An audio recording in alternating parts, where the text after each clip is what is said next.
네, 피컨 뉴스 진행하겠습니다. 헬마우스 임경빈 작가 모셨습니다. 어서 오세요. 안녕하세요. 오늘 어떤 이야기인가요? 베이징 겨울올림픽이 이제 딱 일주일 앞으로 다가왔습니다. 그렇네요. 네. 그런데 벌써부터 이런저런 얘기거리들이 좀 나오고 있어가지고 몇 가지 준비해봤는데요. 네.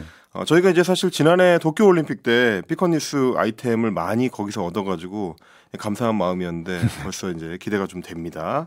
일단 이번 올림픽은 겨울올림픽이긴 한데 눈이 없다.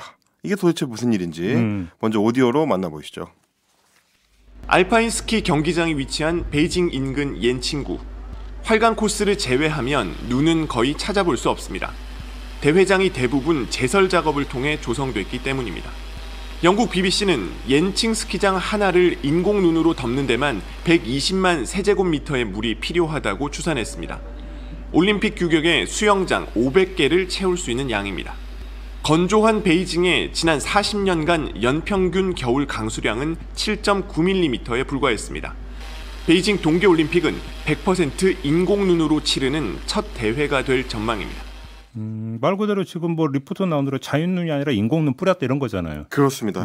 보신 것처럼 황량한 산 등성이를 따라서 마치 저렇게 흰 줄을 그어놓은 것처럼 이 슬로프 부분만 딱 눈이 있고 나머지는 다 이제 건조한 지역인 건데 선택적 강설은 있을 수가 없으니까. 그렇습니다. 네. 뭐 이제 눈을 발라놨다 이제 이렇게 볼 수도 있을 것 같아요. 네. 이번 베이징 그 올림픽 같은 경우는 눈을 만들어내는 스노우건 300여 대를 동원을 해가지고 무려 물 2억 리터를 투입을 한다. 인공눈을 만드는 데 투입을 한다는 얘기인데요. 심지어 인공적으로 눈이 하늘에서 내리게 하기 위해서 지난 21일에는 로켓 55발을 발사를 했다는 보도도 나왔습니다. 중국이 아마 이 기술이 많이 발달되어 있다는 얘기죠. 그렇습니다. 인공눈이나 인공비 이런 게 발달이 되어 있는데 실제로 건조한 장자커우 지역에 당시에 적설량 1cm 정도의 눈이 내렸다라는 보도도 있었습니다. 근데 그러니까 저도 겨울 올림픽보다 이제 이 그 눈의 질을 또 따지던데 네. 자연 눈이냐 인공 눈이냐에 따라서 이게 그 질이 달라지고 경기 결과에도 영향을 미칠 수 있는 거예요. 맞습니다. 빙질이 좀 전체적으로 단단하고 미끄럽기 때문에 뭐 부상 우려도 좀 높아진다 이런 얘기도 있긴 했는데요.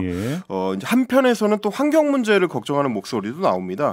그렇잖아도 지금 겨울철에 이 지역들이 다 그 물이 거의 없는 지역인데 물을 너무 끌어다 쓰는 것 자체가 문제다라는 얘기도 있고 이렇게 끌어다 쓰면은 당연히 그 주변 생태계에 영향을 미칠 수 있다라는 게 스트라스부르 대학의 지리학과 카르멘 드종 교수의 지적인데요.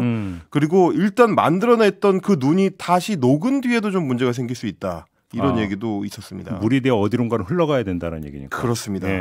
게다가 이제 인공 눈을 만드는 과정 자체가 이제 막대한 에너지를 쓸 수밖에 없는 과정이라서 탄소 배출이 늘어난다 이런 지적도 있었고요. 중국 정부에서는 뭐라고 하느냐면 왜 우리만 갖고 그래 이런 얘기를 하고 있습니다. 솔직히 좀 그런 면이 있지 않나요? 그렇습니다. 좀 찾아봤더니 당장 바로 직전이었던 평창 겨울올림픽 때 우리는 100%는 아니지만 90%의 인공눈을 사용을 한 90%. 네. 그리고 러시아 눈 엄청 많은데 무슨 소리냐라고 할 것 같지만 2014년 소치 올림픽 때 80%가 인공눈이었다라고 합니다. 그러니까 중국이 좀 유난스럽긴 한데 대체로 최근의 겨울 올림픽은 기후 변화의 와중에 치러지고 있기 때문에 이런 기후 변화의 상징이 되고 있고요. 그래서 우리가 좀 더 각 나라들이 다 기후변화 협약을 열심히 지켜야 온전한 겨울올림픽이 될 수 있을 것 같다. 이런 지적이 나옵니다. 또 다른 이야기는 어떤 거예요? 온라인 커뮤니티에 올라온 기사인데 중국 정부가 선수단의 개인 휴대폰 사용을 금지시켰다라는 기사 내용이었습니다. 지금이 어떤 시대인데 라는 기사 제목이 달렸는데 해당 기사에서 전한 BBC 보도에 따르면 중국 정부가 개인 휴대폰을 사용 못하게 하고 임시 휴대폰을 지급하기로 했다. 근데 그 지급하는 휴대폰에 보면 천안문 사태처럼 중국 정부가 금기시하는 단어 검색을 아예 막아놨다. 이제 이런 내용들이 들어 있습니다. 아니 이게 가능한 얘기예요? 사실은 불가능하더라고요. 제가 그래서 직접 이제 BBC에 가서 기사를 찾아봤는데 실제 내용하고 좀 달랐습니다. 뭐 중국은 아마도 그럴 것이다라는 선입견 때문에 생긴 일종의 오보라고 볼 수 있겠는데. 오보죠. 그렇습니다. 기사를 보면은 뭐 미국, 영국, 캐나다 같은 서구권 국가들에서 오히려 선수들한테 개인 휴대폰을 베이징에 갖고 가지 말라. 그리고 되도록이면 대포폰을 사용해라. 이제 이렇게 권하고 있다는 내용들이 BBC 기사의 주요 내용이었고요. 자기 나라에서 그렇습니다. 오히려 이제 권하고 있다는 거고 실제로 네덜란드나 스웨덴, 스위스 같은 나라들에서는 아예 올림픽 때만 사용하고 폐기할 대포폰을 따로 만들어가지고 선수들에게 제공하기로 했다. 이런 소식도 있었습니다. 근데 왜 그런지를 보니까 각국 정부의 우려는 중국 올림픽위원회가 올림픽 개막 2주 전부터 의무적으로 설치를 요구하고 있는 이제 마이 2022라는 모바일 앱 때문입니다. 무슨 앱인데요?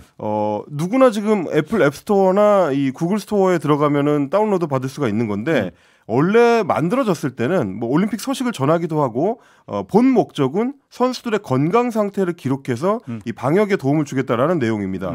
그런데 캐나다 토론토 대학의 사이버 보안 연구소에서 검증을 해보니까 보안이 매우 취약했다. 결국에는 중국을 통해서 이제 개인 정보가 유출되거나 중국 당국의 감시를 받게 되는 거 아니야? 이제 이런 우려가 있는 겁니다. 그런 차원에서 참 알겠습니다. 그림이 대충 그려지네요. 그렇죠. 마무리하죠. 헬마우스 임경빈 작가였습니다. 고맙습니다. 감사합니다.